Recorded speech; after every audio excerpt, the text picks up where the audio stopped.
Mumbai, the city of dreams, where aspirations soar as high as the skyscrapers that dot its skyline. But for many, it's a nightmare of sky-high rents and the constant fear of eviction, a harsh reality that shatters dreams. Tenants, especially those living in decades-old properties, face immense pressure from landlords who are eager to cash in on the booming real estate market. These landlords often resort to intimidation tactics and exploit legal loopholes to force tenants out, creating an atmosphere of fear and uncertainty. Their goal?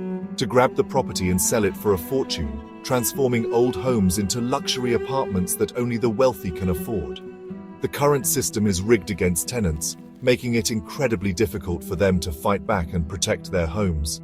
They are often left with meager compensation, barely enough to find a decent place in this expensive city, forcing them to start over in less desirable areas. Imagine living in a home for 20 years, only to be thrown out with a pittance. It's heartbreaking and unjust, a cruel twist of fate for those who have built their lives here.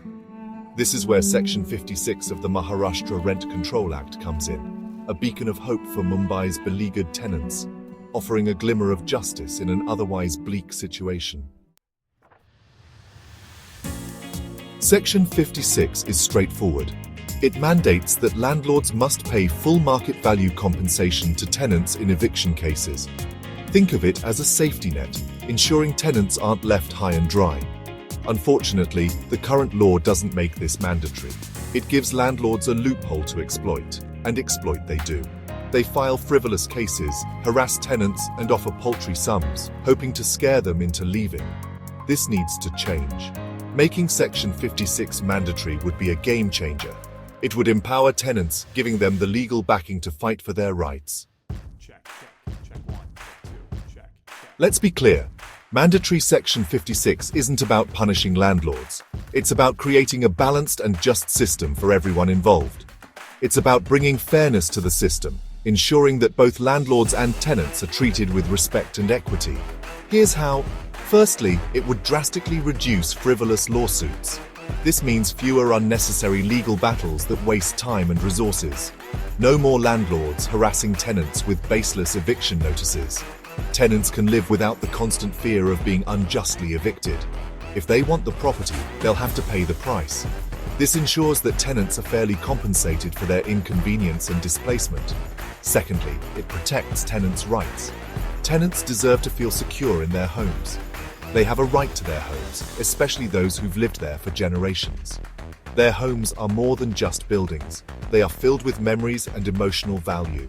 Mandatory compensation recognizes their economic and emotional investment in the property. This is a crucial step in acknowledging the true value of their long-term residence. Thirdly, it would unclog our courts. With fewer bogus eviction cases, the judiciary can focus on genuine disputes, delivering justice faster and more efficiently. This would lead to a more streamlined legal process, benefiting everyone involved. Finally, it promotes transparency and fairness. Both parties would have a clear understanding of their rights and obligations. Landlords would be forced to assess the true value of their claim before approaching the court. This would prevent them from making unreasonable demands. No more lowballing or intimidation tactics. This law would ensure that all dealings are conducted in a fair and transparent manner, fostering a healthier landlord-tenant relationship.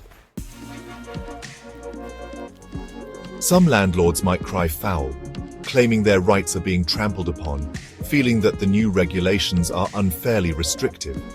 But let's be realistic. This isn't about taking away their right to reclaim their property. It's about creating a fairer system for everyone involved.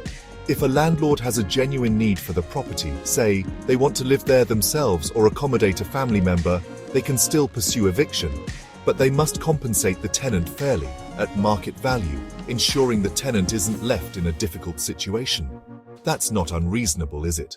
After all, fairness should be at the heart of any agreement. This proposal merely levels the playing field, ensuring both parties are treated fairly and with respect. It encourages open communication and mutual understanding. It protects tenants from exploitation while allowing landlords to exercise their rights within a just framework, fostering a more harmonious relationship between both parties. The plight of Mumbai's tenants is a ticking time bomb. We need to defuse it with a simple yet powerful solution: make Section 56 mandatory. This isn't just about legal technicalities, it's about people's lives, their homes, their sense of security. It's about ensuring that Mumbai remains a city of dreams, not a breeding ground for exploitation and despair. We urge policymakers, lawmakers, and citizens to support this crucial reform. Let's make Mumbai a fairer city, one where tenants and landlords can coexist with dignity and respect.